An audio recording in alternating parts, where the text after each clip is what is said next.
So with that, we have for you today, we're going to give you a brief welcome and introduction. We're going to go over what we've heard so far in the process. We're probably about 3/4 of the way through here, and we're going to go over the vision and goals, the key recommendations, and then what you can expect to us as we start to begin to wrap up this plan. So I'm Cheryl Sharp. I'm the project manager for this Bike Decatur plan. And with us, we have Greg Crow with the city of Decatur. And so, Greg, I don't know if you wanted to give just a brief introduction to the project for those that are on the line right now. Yeah, I can do that. So I'm Greg Crow, Planning and Development Manager with the city of Decatur. As Cheryl mentioned, welcome and thank you for attending. Hopefully we'll get some more participants joining as we move along. I think we had probably better participation with the evening open house last time, so maybe everybody's holding out for that. So this is a regional Bike Decatur, Illinois plan.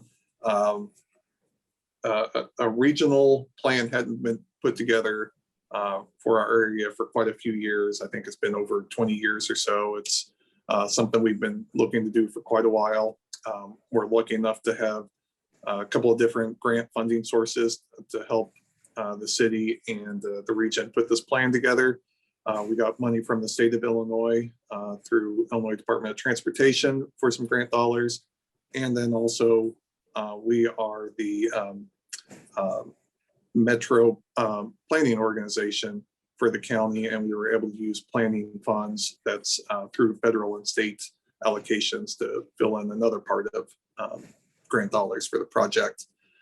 The Metro Regional Planning Organization is called DUOTS, Decatur Urbanized Area Transportation Study.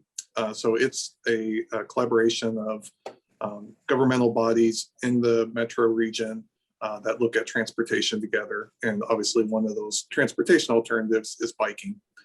So this plan is to look at the big picture goals and regional aspect for biking and alternative modes of transportation in the Decatur region. It's looking to fill in some of the gaps of our current biking network, and then also look at appropriate biking infrastructure for different areas of the region.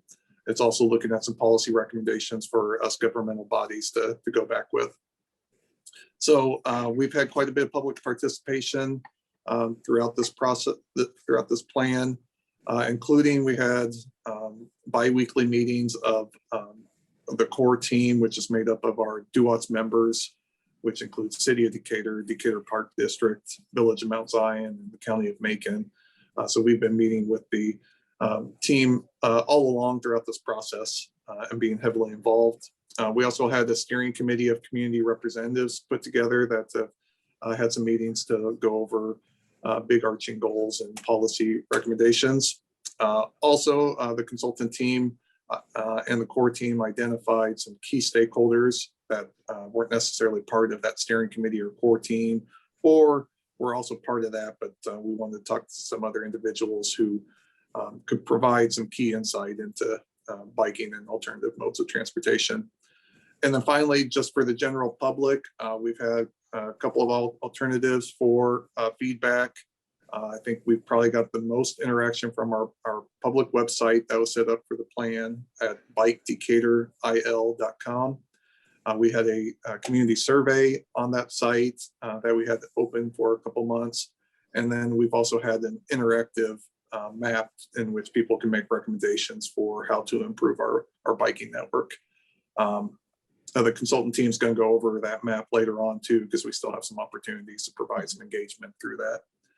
This is the second of our 2 public open houses, then also just for another opportunity for people just to either just sit back and learn about the project, or then also can provide some engagement. So I'll turn it back over to Cheryl. Thanks. All right, thank you so much, Greg. As Greg mentioned, I'm with Lock Mueller Group. We're the lead consultant on this team. With me that you'll also hear from today, we have Tim Gustafson with Epstein, and also Katie Shackelford, also with Lock Mueller Group, as our engagement lead. And so with that, I'm actually, oh yes. So we did come to you once before. The last time you saw us at our first virtual public open house, we went over the existing and planned bicycle and pedestrian network that had already been planned.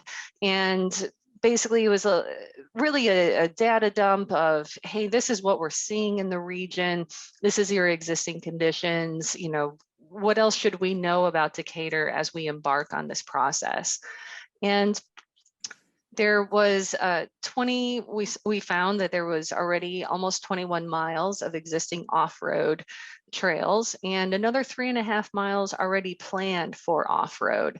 But we didn't see a lot of on-road facilities. And so we knew that that was probably where we were really going to focus our efforts in this. And so since then, what we've heard, as Greg mentioned, we've heard a lot from the community and had a lot of engagement since the last time you saw us back in, October, I believe. So with that, I'm going to hand it over to Katie Shackelford. Thanks, Cheryl.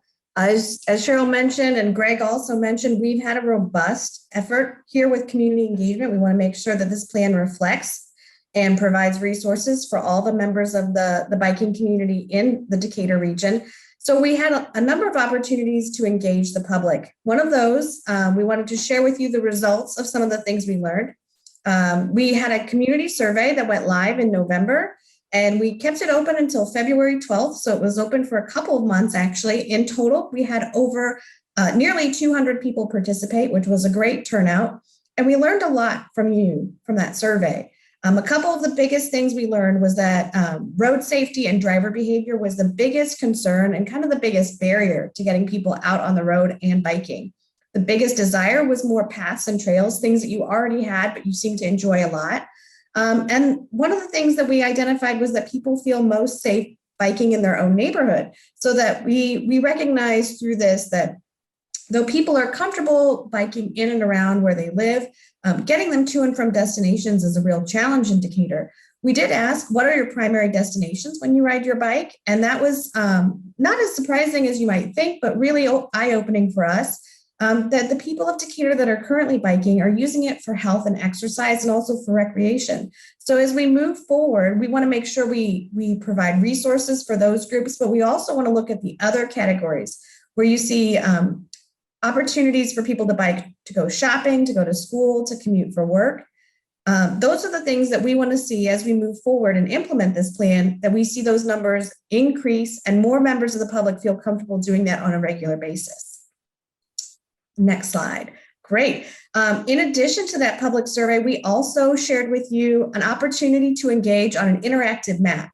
And that interactive map we're going to be revisiting today. But the first iteration of that map, we asked you, the public, to identify routes and destinations, problems and challenges that you would like to see us address in this plan. As you can see on the right, we had over 68 new routes plotted on this map from members of the public, with 16 additional comments about places you'd like to go or hazards you'd like to avoid or to be dealt with. What we heard were some strong indications of a need for a north-south.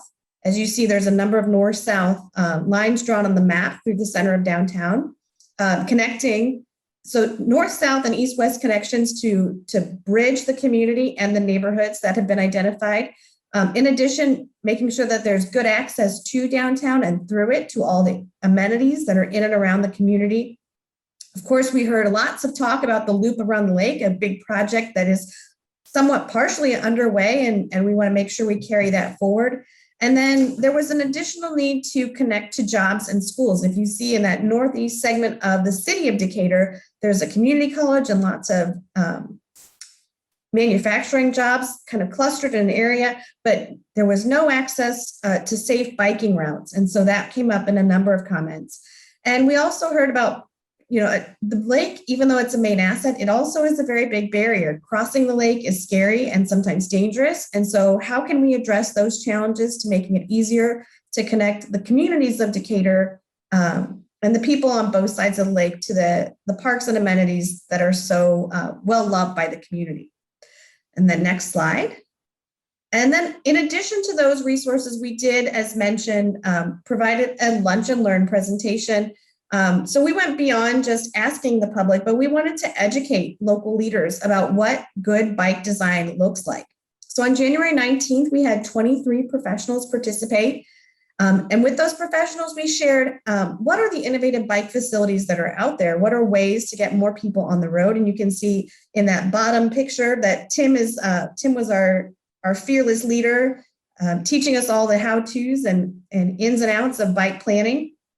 He also taught us how to tailor the on-street bike solutions to different problems and different challenges within the community, and how to apply the core principles to short and long-term strategies so that you can balance your resources and make the biggest impact.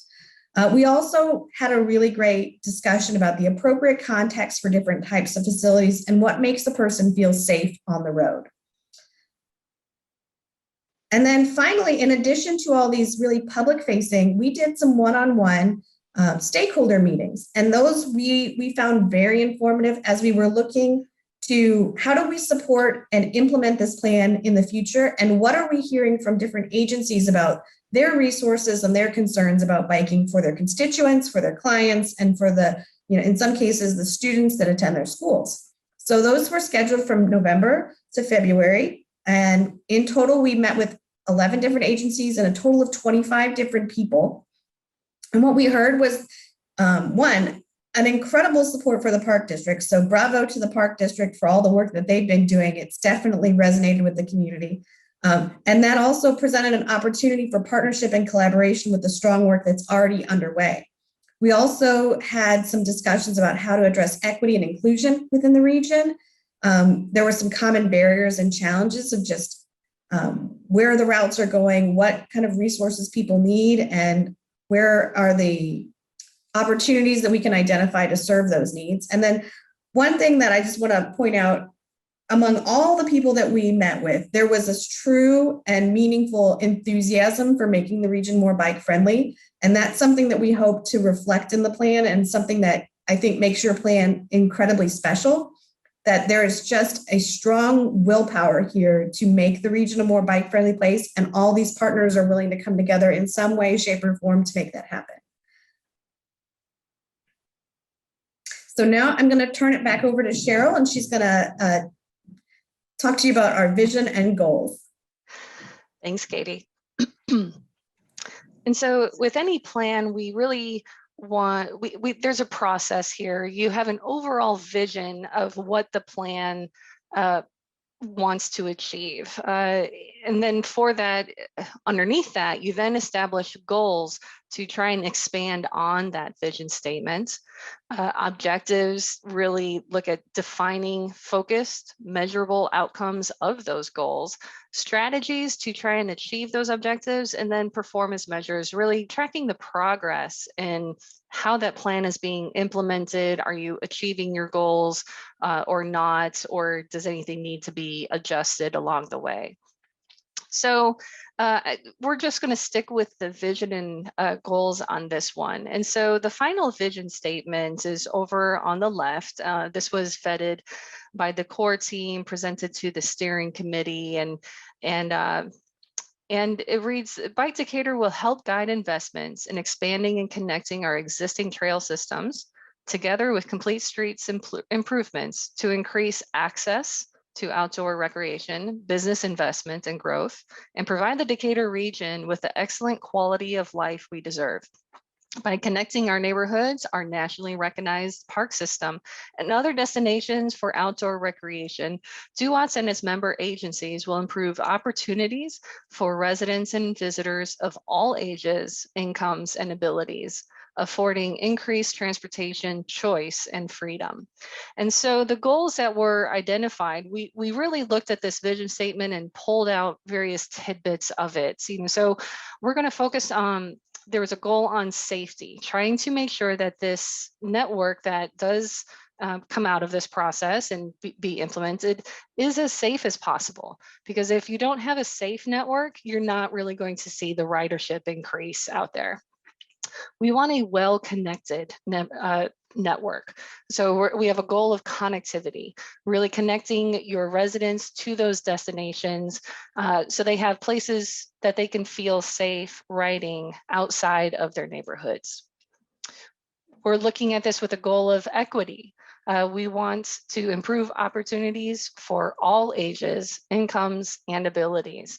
That it's not just a network for those strong and fearless riders out there. We want a safe and connected network for all people because we really want to increase the ridership. Increasing ridership really helps with other potential goals in the community, such as health initiatives that the health department may have, or really looking to give you those options in your transportation choice. And then, excuse me. And then finally, community, looking at, really engaging the community and creating a community that is focused on health and well-being and being bike friendly. So how do we, the key recommendations then to try and achieve these goals? First, I'm going to start off with our program recommendations before we get into the network. There's a process that's called the 5 E's. Established by the League of American Bicyclists that focuses on education, equity, evaluation, encouragement, and engineering, because all of these things really help to create bike culture. We wanted to focus on those issues and challenges, but also the safe routes to school. Those 5 E's, we added one, which is engagement, and really trying to get the whole community engaged in this process at the beginning and get everyone's input on how to create a successful program here. So engagement, encouragement, and education. As I mentioned, we want to engage early and often. That encouragement really helps create the bike-friendly culture out there and increasing those goals of ridership and equity. And those education might be those early wins that we can see. If we can establish good routes, safe routes that kids can get to school, we can really help these engagement and encouragement. The education was also identifying programs that could be established, say, in PE class, and really teaching kids how to ride. But the education is not only limited to kids, it's also aimed at adults, making sure that adults know the proper way of when bicycling, how to interact with those on the road, but also educating the general public who drives a vehicle and making sure that they understand all these new markings that you might see on the roadway after implementation. So the other 3 E's, evaluation, equity, and engineering. We want to evaluate to make sure that these programs are getting the achieved results, and doing walkability or bikeability audits to see what else we can do to encourage safe routes to school. As mentioned, equity, we're trying to make sure that all schools have an equitable are able to participate in these types of programs. And also engineering, that it comes down to the network that gets established on the road. And to talk a little bit more about the engineering, I am going to pass it over to Tim. But before I do, does anybody have any questions so far on what they've heard? So if you do, please feel free to put those in the chat for now. And Yes, you Katie? can actually, using the icon at the bottom of the screen, you can raise your hand to indicate you have a question and I can unmute you. I can also, you can enter your question in the chat box and we'll answer it live. Also, you can add it to the Q&A at any point in time and we can type our response and also provide you a response live. So these are all three options you can use to ask questions at any time throughout the presentation. All right, thanks, Katie. And while you guys start to think about some questions that you might have for us, I am going to go ahead and turn it over to Tim.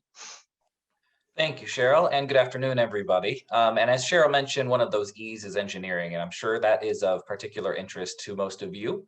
And so what we'd like to do today is introduce you to the proposed bicycle network that has been included in the draft plan so that you can get a sense of how to read these maps, what this information is showing you, and how to interact with it when we show you the interactive map near the end of today's presentation. So what you're looking at on screen right now is a map of the overall proposed network. As you saw at the beginning of the presentation, there were several routes that were already planned before we as a consultant team were brought onto this project. And so we wanted to be reflective of that information. And so that's actually been identified as a previously planned bike path, which is the palest green color that you're going to see on your map. The rest of the map that you're looking at has been broken into 3 categories, which I'll explain here in a moment. And we felt that this was a good way to help break down what the network is comprised of, what it means for bicycling as far as comfort, safety, separation from traffic, and things like that, and really reflects the ideas and comments that were provided to us in the interactive map exercise and based on all of our stakeholder engagement that Katie was covering. So what you're looking at today is a map of 3 primary colors. Well, 3 colors. Green is not a primary color, but we have a red network, a blue network, and a green network, which actually refer to different kinds of facilities, which I'm about to unpack here in a little bit.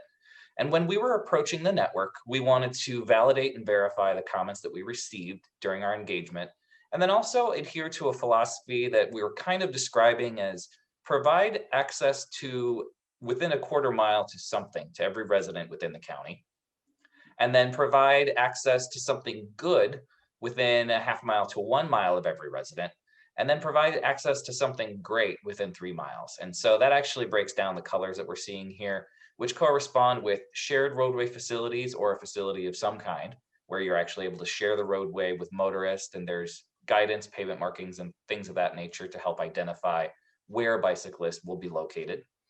Visual separation, where we're actually using pavement markings to provide some exclusive space for bicycling.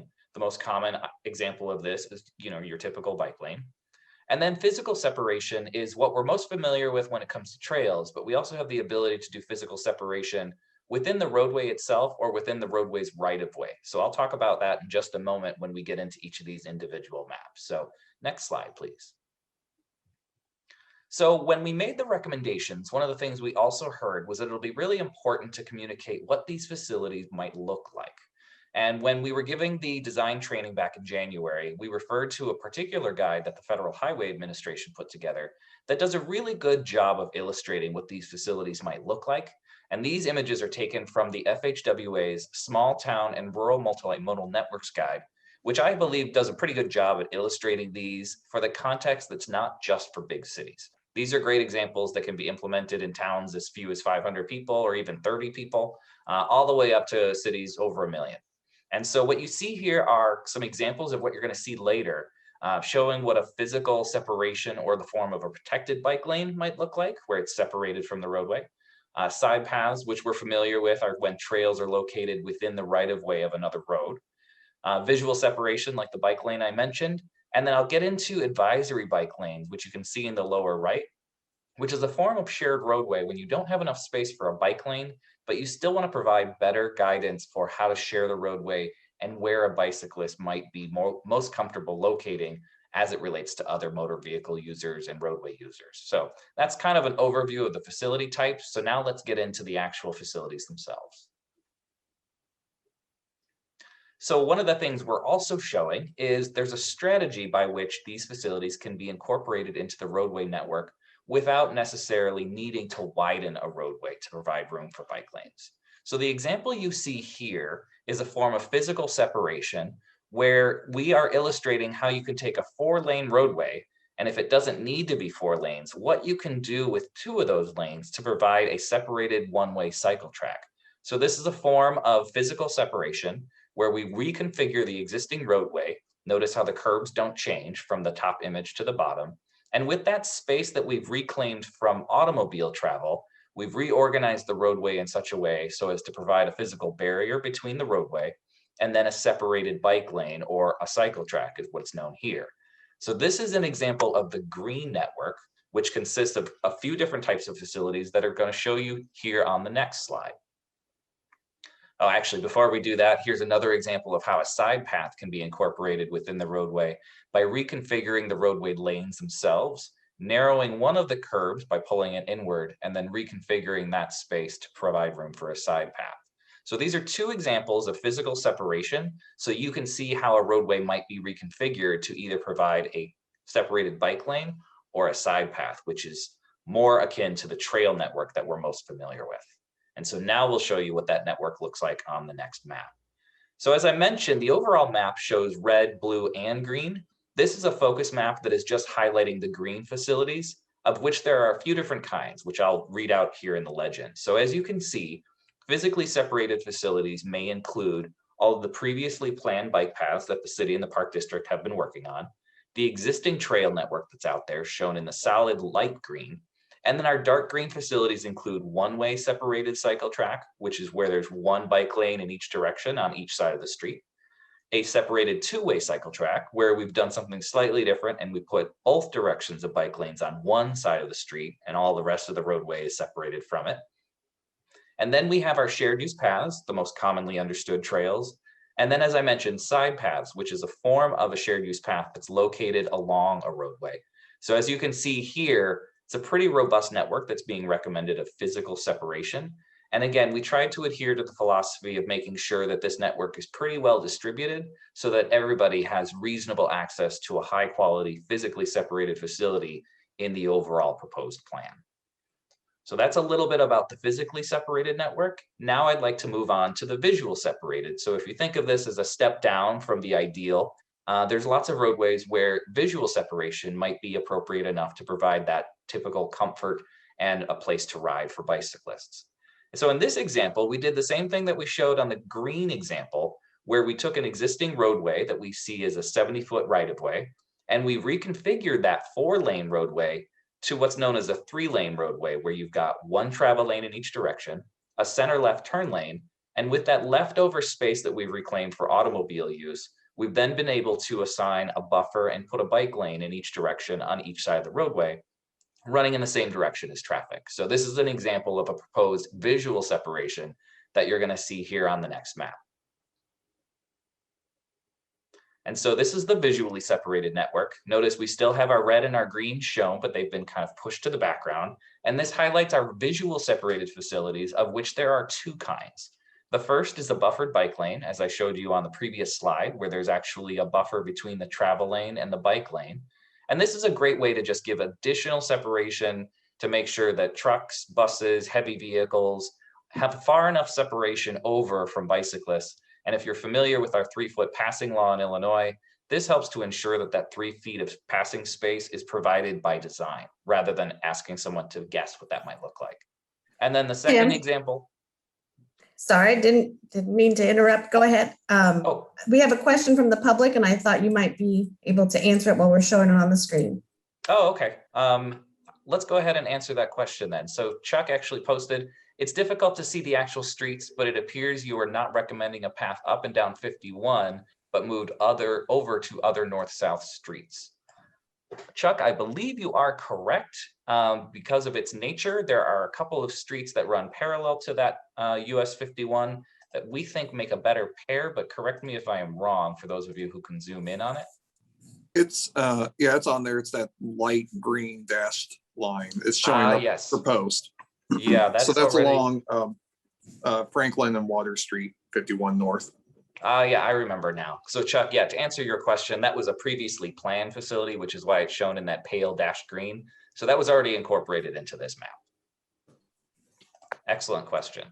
And then the last item I want to highlight on this map is conventional bike lanes. This is where we don't have the space for a buffer, but the roadway is situated in such a way that we still think that we can recommend a bike lane in that facility. And that provides some exclusive space for riding on street, which organizes the roadway a little bit more than just assuming it'd be a shared lane for everybody. So that's an example of the visually separated network that you see here on this map. And then last but not least, we do have a series of roadways that can be made much more comfortable for bicycling, but you don't need to do as much separation. And so in this instance, we're showing you the shared roadway network, which is highlighted here in red. And there's actually quite a few facilities that fall under this umbrella. The advisory bike lane, which I identified on an earlier slide, is a facility that we also explained during the technical training that if you'd like to provide space for bicycling, but you don't have enough space for that bike lane, which was that blue example we just talked about, you can install a dashed edge line along the roadway about the same width as a bike lane. And this is actually dashed because it's communicating that when motorists are trying to pass a bicyclist, they go out of the bike lane and go around the bicyclist. And when they're passing an oncoming vehicle, they can enter the bike lane and be able to have two vehicles pass one another. These are recommended on lower speed or lower volume roadways where that activity is not going to happen very often. So overtaking a bicyclist or moving over for an oncoming car is a pretty rare occurrence that happens at or below 30 miles an hour. And in these instances, an advisory bike lane can help you build out your network.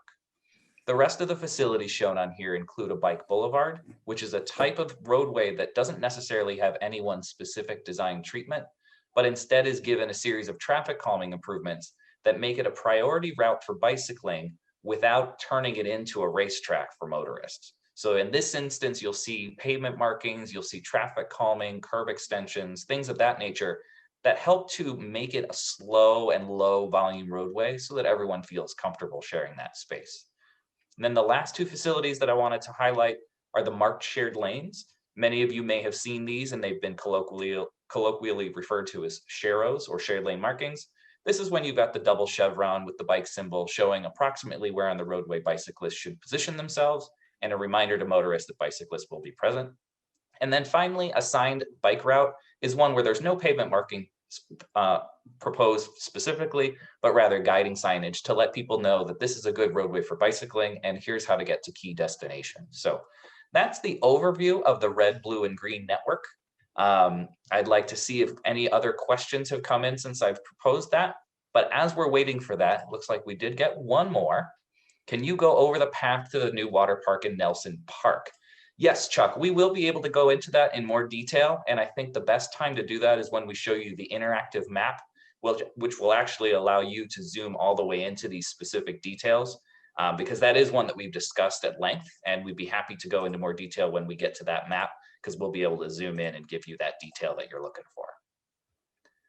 Now, as we are rounding out the network, one of the other things that we wanted to do was identify, were we actually adhering to that philosophy that we set ourselves up for, that we want to provide access within a quarter mile to something, within half to 1 mile of something good, and within 3 miles of something great.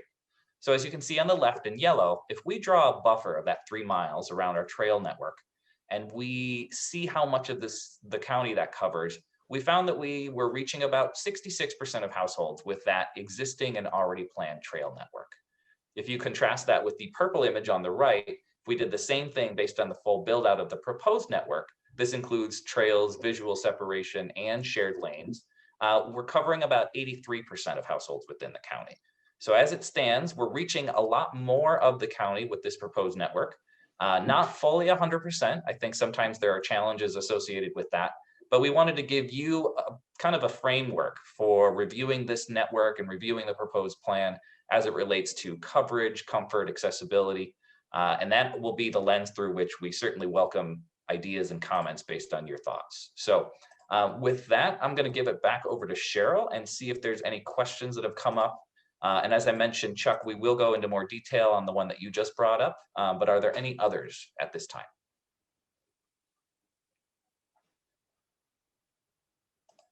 All right, hearing none and seeing none, I'll give it back over to Cheryl. All right. Thank you, Tim, so much. And so now we're going to go over some input and feedback devices that we have here. And so I'm actually going to stop sharing my screen and hand it over to Katie to bring up the bikedecaturil.com site. So So if you just give us one moment, there you go. Katie, I'll let you take over. And Katie, you're on mute. You're correct. Despite having a year of Zoom experience, I am still on mute. So we're going to navigate you now through our Bike Decatur IL website. I just dropped a link in the chat box for those that want to have the experience on their own. But we are going to take you down to our new updated interactive map. And Tim and Cheryl, feel free to chime in. The way web page is set up so that you scroll throughout the page. There are not different pages to navigate to. So as you continue scrolling down, or if you want to jump to it, it's called Let's Get Rolling. And in this space, you will find our interactive map. As you see, there's a scroll bar on the side that explains what the map is about. You can continue to scroll and it will come off your screen. This interactive map starts with some instructions, and we have noted here, but this tool is best viewed on your desktop computer, a desktop laptop, or a tablet.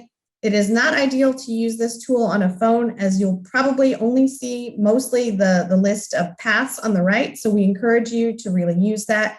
We're going to click in, and this is the way in order to provide feedback and help prioritize the routes, what we've created is this interactive map. All of the routes that Tim just described are listed here or shown here on the map, and you can click on them and you can vote with a heart to say you like it. You can also leave comments if there's something you find concerning about it, or if you want to elaborate on why you like it. So we talked about Nelson Park. So let's scroll in, and this map you can scroll in and scroll out as you need to. So Tim or Cheryl, do you want to discuss how we plan to engage with Nelson Park? Sure. Yeah, I'll go into some detail on this. And Chuck, so to your comment, one of the things that we heard from a lot of stakeholders and the steering committee and those that we engaged with is this desire to loop the lake. And one of the methods through doing that was to identify, well, what roads are out there today and what can we recommend to do to them to make them even more bike friendly? So as Katie's panning in and out, you'll see that we've looped the lake with a series of physically separated facilities shown in green and shared roadways shown in red. And so on the north bank of the lake in Nelson Park, there's an area that's going to be closed to automobile traffic, and you can see that that's the piece that's highlighted in green. So if you want to go ahead and just click on that, you'll see that this Lakeshore Drive segment has been identified as a physical separation in the form of shared use path. It's a bit of a misnomer because ideally when this road is closed to automobile traffic, the whole roadway becomes a trail. So in this instance, just making sure that vehicles can't get onto it makes it a physically separated facility. And this will end up being a very high quality promenade style of a bike facility that'll be great for families and people to enjoy. So in this instance, what you can do is just exactly what Katie's doing, and you can engage with this comment and submit your thoughts. You're able to flag it or love it, and you're able to add a comment. And obviously we'll get this submission form squared away before you do right. so. We're just getting a little bug here, but as mentioned, you should be able to like and submit your comments, and then those will be available. You can see my like has now featured prominently. So you can start to see, you and your neighbors can get on here and vote for the segments that you see that you like the most. And my little sidecar needs to, my sidecar wants to participate too. And so as Katie's making those changes, I'll describe the rest of this network here as well for Chuck and the others, is you'll notice that around the outer edges of the lake where we've got US 36 and other roadways, we recommend that those are a little bit too dicey for shared lane or visual separation. So we're recommending side paths along those as well. And then on the neighborhood streets that are identified and shown in red, these are areas where we've recommended a visually or a shared roadway facility. So when you click on that, you'll see what type of facility. It falls within the family, which is the red, blue, or green, and then the specific facility type, which as we've mentioned here is either in the form of a side path, a marked shared lane, a signed route, or a neighborhood greenway. So that's kind of how to generally navigate it and how to provide your feedback and thoughts and comments. And then of course, if you have comments that you'd like to provide that can't be captured in map form, there's still the ability to send a message to the project team. So that gives you a little bit of an overview, and I'll give it back over to Katie and Cheryl. Just one quick thing to add, you can see that the plan network is still included in this map. You'll notice as you zoom in, the list on the side is only showing the segments that are available on your screen. So if you want to zoom in and you're afraid, you're not sure which segment, if you can select it either by the list on the right or by selecting it on the screen. And so there's two ways to select and choose which segments you want to upvote and explore. You can also see once you log in, you'll be able to see what other people have voted on and the comments that they've made so that you can add your comments or contribute, and in addition to what your neighbors have said. There's also, I just want to show real quickly, there's this button here. If you are on a screen and you feel like you need more access, you can click this button on the right, the square with the arrow in it, and it takes you to a dedicated site where you're not scrolling up and down inside the Bike Decatur page. This is just the app itself, and you can do the same level of exploring within this app. So with that, I'll hand it back over. All right, thank you, Katie. There's two more things I wanted to say about this before we leave this. And Katie, if you could click on any of the segments again. So when you click on it, it'll show up over on the right, the separation type and the bike facility type. So as Tim was talking about, the green is physically separated, the blue is visually separated, and the red is shared. And so that's the separation type. But then we get into the specifics of the bike facility type. So the one she's clicked on is a buffered bike lane. And if you can't remember what a buffered bike lane is, you can click on that more information and bring up an example of what that might look like to help you visualize that out in the road, or what that might look like in that space. And so the other benefit, as Katie was mentioning, the liking and the commenting, really one of the big reasons that we want you to provide us feedback is that'll help us form prioritizations for the plan. Where should we start implementing first? Where should the city invest first? And so that your input will help us in determining our implementation plan. So that was just two more things that I just wanted to mention before we got back to the presentation. So with that, Katie, I see one question that's come in through the chat box. And they asked, is the ability for someone to still add a new route if they feel warranted using the interactive map? That option has no longer been included. However, you can provide comments, especially if you see at the bottom of the page. So if you are outside of the interactive map, you can actually scroll down to the bottom of the page where you will see our team's contact information. And if you can send the message to the contact list and specifically indicate, where you would like to see routes that were not represented in the map. Mm-hmm. So with that, I will stop my share and turn it back over to the team. Okay. All right. All right. So with that, Katie, do we have a poll? Yes, I am launching the poll right now. So the question we're asking is, in our previous iteration, have you used our engagement tool in the past, and are you familiar with the website? We had intended to ask this, we got excited. We had intended to ask this before we went to visit our website, and we're waiting. We have about 6 of you that we need to take this survey, and so 2 more can jump on in. We're getting about a 50-50 split right now. It looks like half of our participants did know how to had used Bike Decatur before, and half did not. So this is a great opportunity for you, if you had not, to explore it, see what information is out there, and share it with your friends. And for those that are familiar with it, you can now see that the tool has changed. We're ready for your next round of engagement. We also ask that you ask and encourage that you would send it. Share it with your friends, encourage them to participate. The more people we have providing input and feedback, the better this plan will be for the community. So we really appreciate your help and support in making sure that the word gets out. All right. All right, thank you so much, Katie. And so what are these next steps that you can expect from our consultant team as we're heading towards the finish line here? We had a notice to proceed back in July, and since then we've explained all of the great work that has been done so far.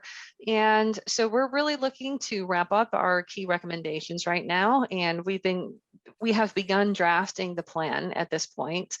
And so the next steps would be finalizing that draft plan. We'll have that draft plan to the client for review, meaning Decatur and the core team. And then we'll be giving that to the steering committee in May. And then we will have that draft plan out to the public for review in late May.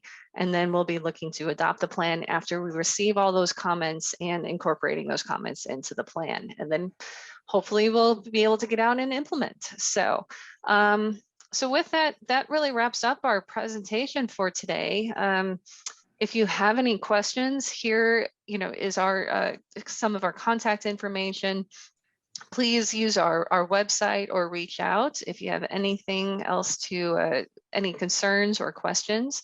And we are still open for questions in the Q&A box as well. So, so please feel free to ask questions. Yeah, at this point in time, I am going to manually, I'm going to allow, if I can, I intended to allow everybody the opportunity to talk. So you are now given the ability to speak and ask your questions aloud. You just need to unmute yourself in order to ask your question. Okay, this is Councilman Chuck Kuehl. Can you hear me? Yes, sir. Okay, what's the one thing I can say at our council meeting that will benefit the study the most? I can't get into, long details, but I can make a statement or two at the end of our meetings to drive people towards this study. So would it just be announcing the website and telling them that this is going to conclude at a certain date and it's time to get on there and make your viewpoint known? Mm-hmm. I think that's probably the best way, is driving people to the website, the bikedecaturil.com, because from there, they can get to the recommendations, they can get to our contact information if they do have questions. So I think, the strategy that you just mentioned, I think is probably the best, really driving them towards the bikedecaturil.com. Tell me the cutoff date. What is the last moment they can get on to make their opinions known? That is a good question. And I actually don't think we had talked about that quite yet. So I'm thinking probably 3 weeks from now. We just launched it today. Okay. So I'm thinking 3 weeks should be enough, but yet give us time to incorporate those into the draft plan. Yeah, my next council meeting's Monday, April 5th. Great. Okay. April 23rd would be 3 weeks, the end of 3 weeks from today. Okay, thank you. Councilman Kuehl, this is Greg Crow. You can provide my name for the public to contact as well if they have any questions about how to get it on the website or use the website. Or even better, you bring it up, Greg. I bring it up ad nauseum, so it might be better for you to bring it up than me. I guess we could talk before the meeting. Sounds good.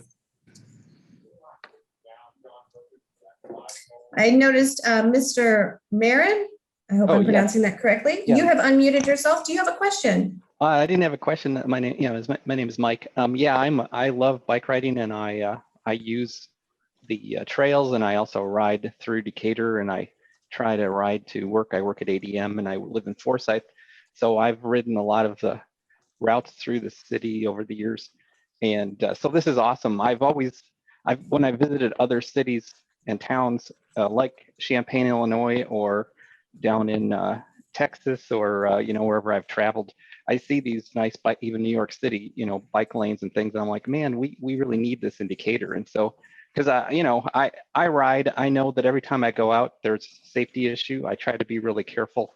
So most drivers in Decatur are really good, but there are some that have come close.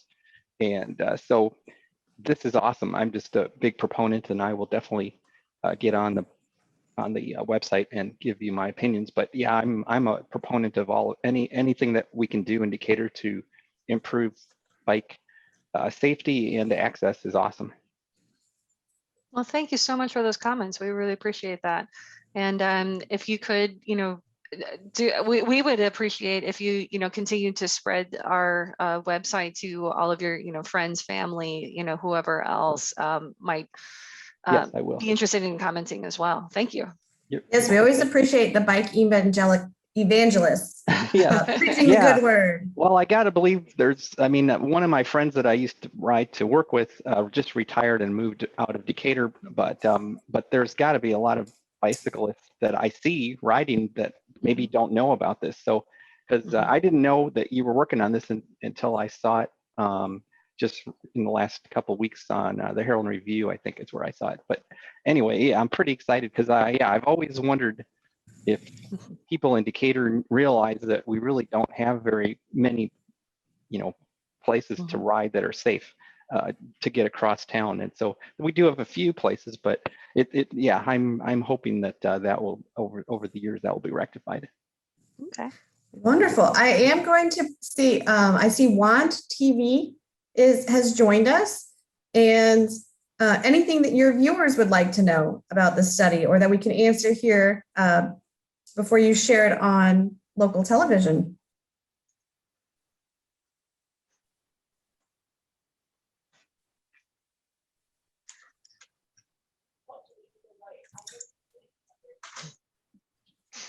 Well, we'll be excited to see what you have to present, Juan TV.